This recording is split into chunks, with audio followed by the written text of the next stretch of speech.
नमस्कार। महारानी सुदर्शन महाविद्यालय बीकानेर के इस यूट्यूब चैनल में बीए भाग द्वितीय की भारतीय संगीत विषय की छात्राओं का स्वागत है। आज जिस विषय का अध्ययन हम करने वाले हैं वह है वीणा के तार पर शुद्ध एवं विकृत स्वरों की स्थापना।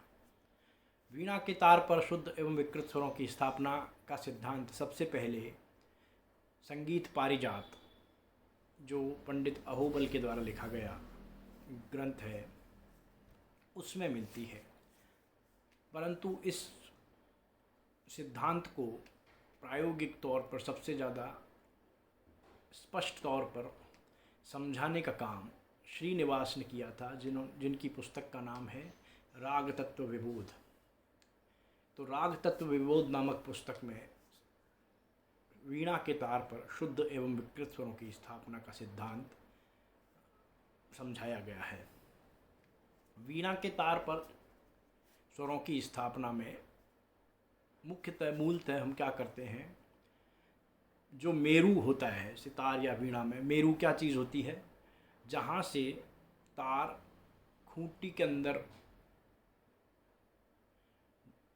ले जाए जाते हैं, जो सबसे ऊपर वाले पर्दे के भी ऊपर होता है, यानी जो सबसे ऊपर का भाग वीणा का या सितार का, उसे मेरु कहते हैं, पहले पर्दे से भी ऊपर। और घुड़च किसे कहते हैं, जो ब्रिज, जो एक चौकी नुमा एक संरचना होती है जिसके ऊपर से तार गुज़रते हैं पर्दों की तरफ। तो उस घुड़च और मेरु से बीच के जो स्थान है उसकी लंबाई को कम या ज़्यादा करके शुद्ध और विकृत स्वरों की स्थापना की जाती है। उस लंबाई के आधार पर उसमें पर्दे स्वरों के, विभिन्न स्वरों के बांधे जाते हैं। इस सिद्धांत को समझने के लिए सबसे पहले आपको थोड़ा मैं पीछे ले चलता हूँ। बीए भाग प्रथम में आपने नाद और उसके जो गुण हैं उसके अंतर्गत पढ़ा होगा कि नाद का ऊंचा या नीचा होना, यानी स्वर का ऊंचा या नीचा होना किन किन बातों पे निर्भर करता है। स्वर को ऊंचा या नीचा होने के लिए सबसे बड़ा कारक कौन सा है, वो है आंदोलन संख्या। और आंदोलन संख्या क्या होती है कि कोई भी तार या कोई भी चीज़ जिस पे कंपन किया जा रहा है, आवाज़ निकाली जा रही है, चाहे वो सितार का तार हो या वीणा का तार हो, उसके 1 सेकंड में जितने कंपन होते हैं वह आंदोलन संख्या कहलाती है। यानी जैसे मान लीजिए सा की आंदोलन संख्या 240 है, तो इसका अर्थ यह हुआ कि जब हम सा बजाते हैं तो वह तार 1 सेकंड में 240 बार कंपित होता है।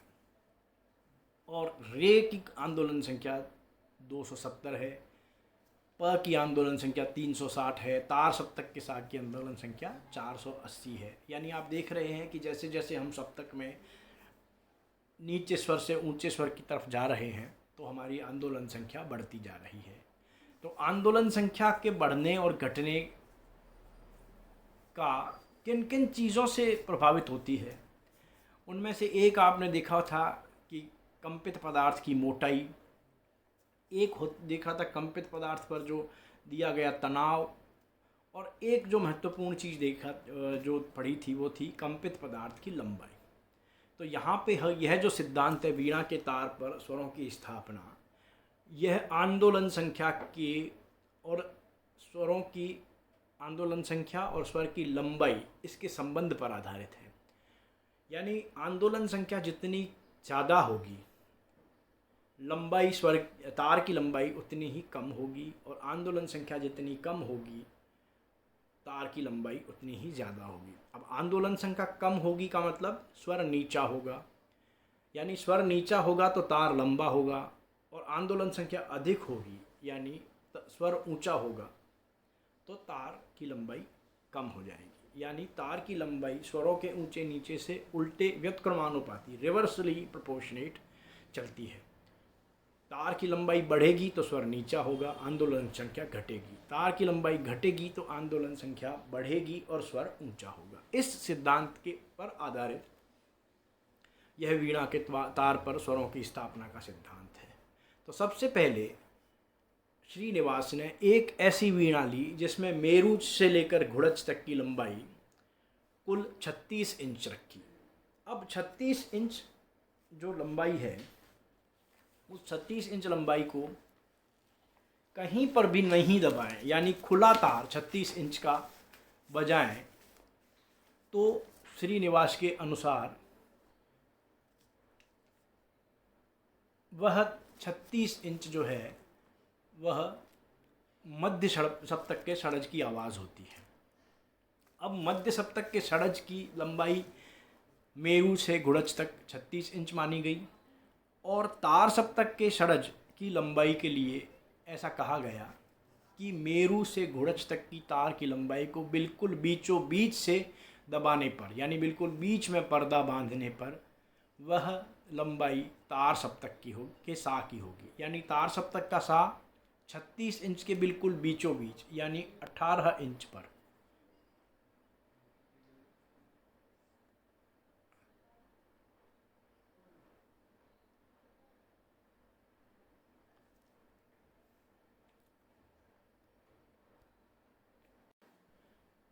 तो तार सप्तक का सा 18 इंच पर स्थापित हुआ। और नेक्स्ट जो स्टेप है वो उन्होंने बताया पंचम स्वर की स्थापना का क्या नियम होगा।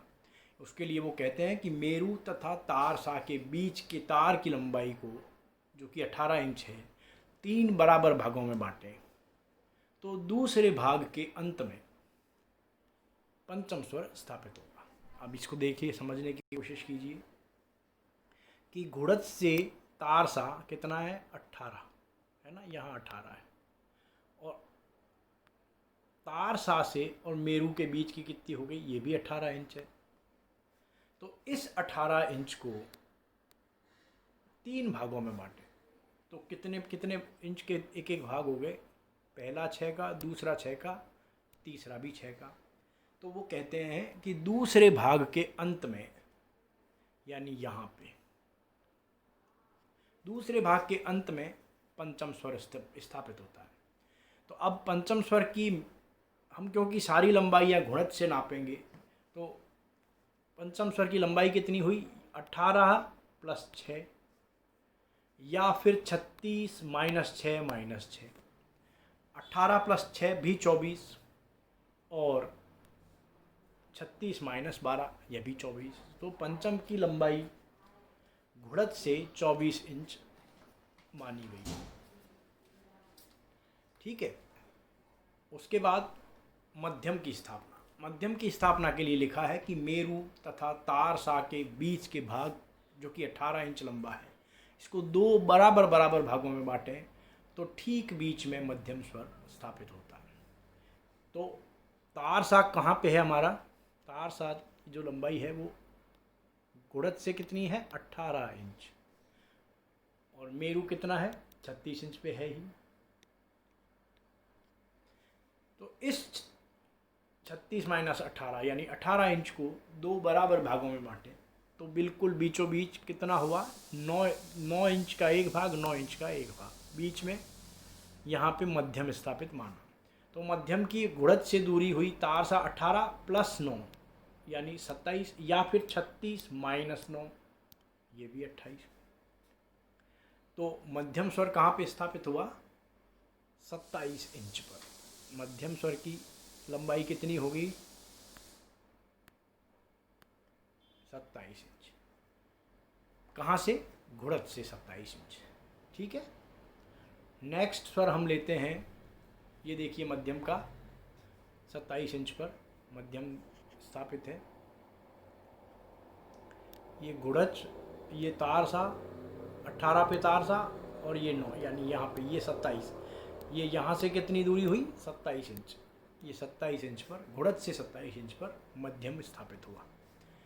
ठीक है। पंचम स्वर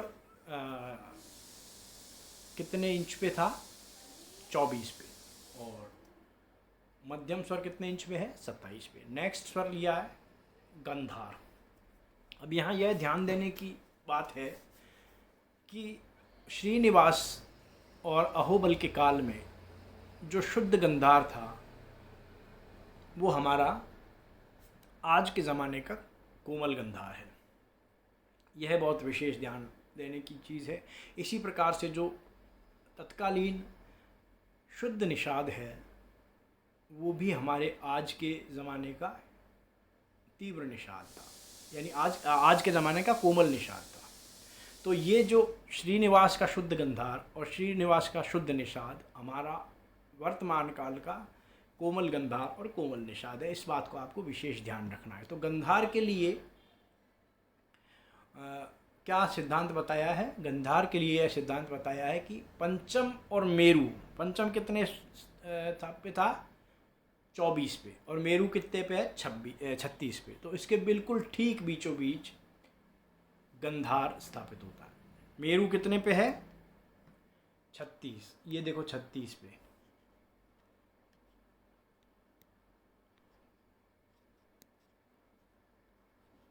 छत्तीस पे मेरु, और पंचम कितने पे है? 24 पे पंचम। तो ये बीच की कितनी दूरी हो गई? 12 इंच। अब इस 12 को बराबर दो भागों में बांटें, तो दो बराबर भागों में बांटेंगे तो इधर से भी 6 और इधर से भी 6, यानी 24 + 6, 24 + 6 30, या फिर 36 - 6 30। तो गंधार कहाँ पे स्थापित हुआ? 30 इंच पे गंधार स्थापित हो गया। ये गंधार ली, ठीक है।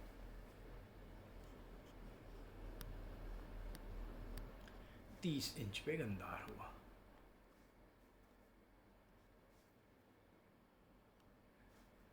अब ऋषभ की स्थापना के लिए क्या सिद्धांत दिया ये भी देख लिए। मेरु और पंचम की कितनी दूरी है आपस में? मेरु कितने पे है? 36 पे। पंचम कितने पे है? 24 पे। तो टोटल कितनी हो गई? 12। तो मेरु और पंचम के 3 बराबर भागों में विभक्त किया जाए तो पहले भाग के अंत में रे की स्थापना होती है। यानी मेरु 36 और पंचम 24। 36 और 24 का अंतर कितना हुआ?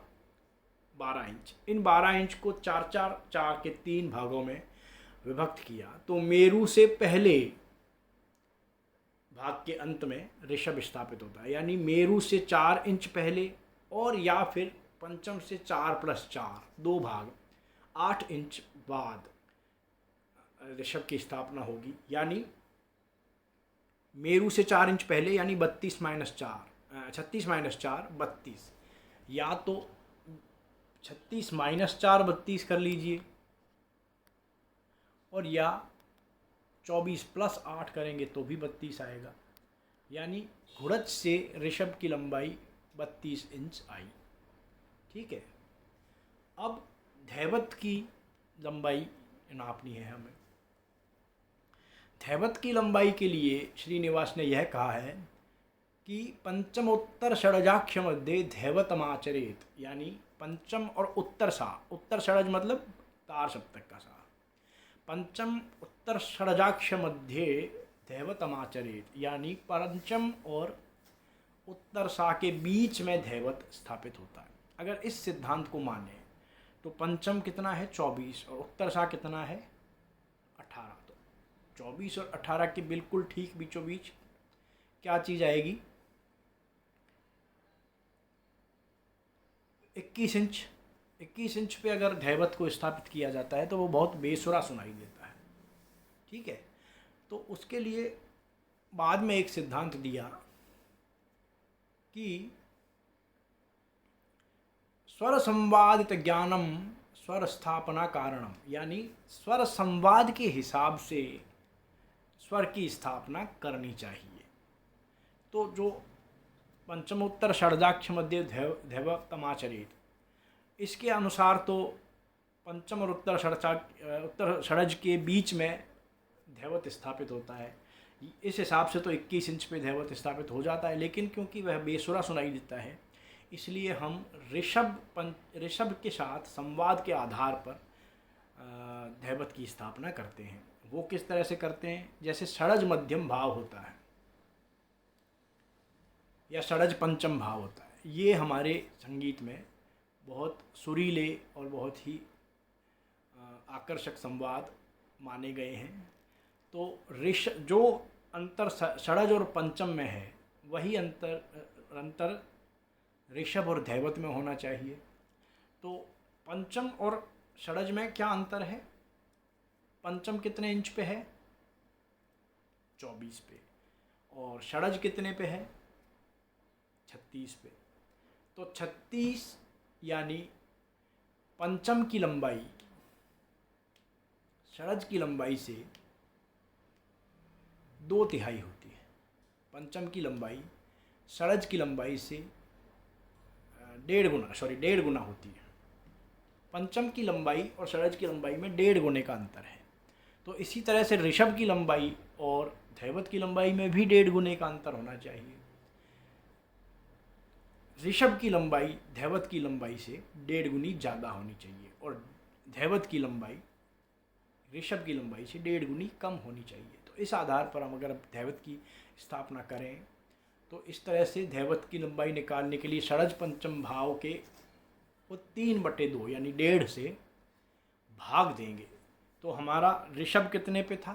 32 पे। 32 को अगर 3/2 से भाग दिया जाए तो 64/3 यानी 21 सही 1/3 यह दूरी घुड़त से धैवत की होगी। ठीक है, धैवत की बात समझ में आ गई। धैवत की लंबाई निकालने के लिए हमको ऋषभ से की लंबाई में 3/2 यानी 1.5 का भाग देने की ज़रूरत होगी। उससे जो लंबाई आएगी वह ऋषभ की धैवत की लंबाई होगी। अब निषाद की स्थापना के लिए प और सा, प कितना 24 पे है, सा कितना है 18 पे। तो यह जो 6 इंच की लंबाई है उसको 3 भागों में बराबर भागों में बांटें। तो 2-2-2 के 3 भाग हो गए। ठीक है, तो दूसरे भाग के अंत में निषाद स्थापित होता है। यानी दूसरे भाग के अंत में का मतलब 24 - 2 - 2 या 18 + 2। तो कितना हुआ? 24 - 2 - 2 यानी 20 या 18 + 2 यानी 20। तो शुद्ध निषाद जो है वो 20 इंच पर स्थापित हुआ। ये देखिए, ये 24 पे प है,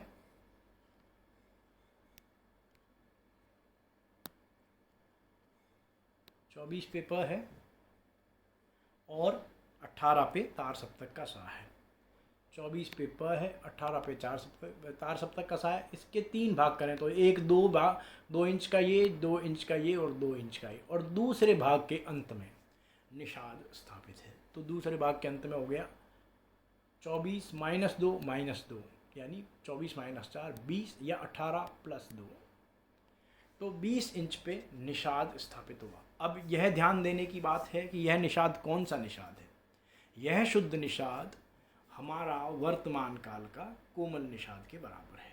तो ये आज के टॉपिक में हमने वीणा के तार पर शुद्ध स्वरों की स्थापना का सिद्धांत समझा।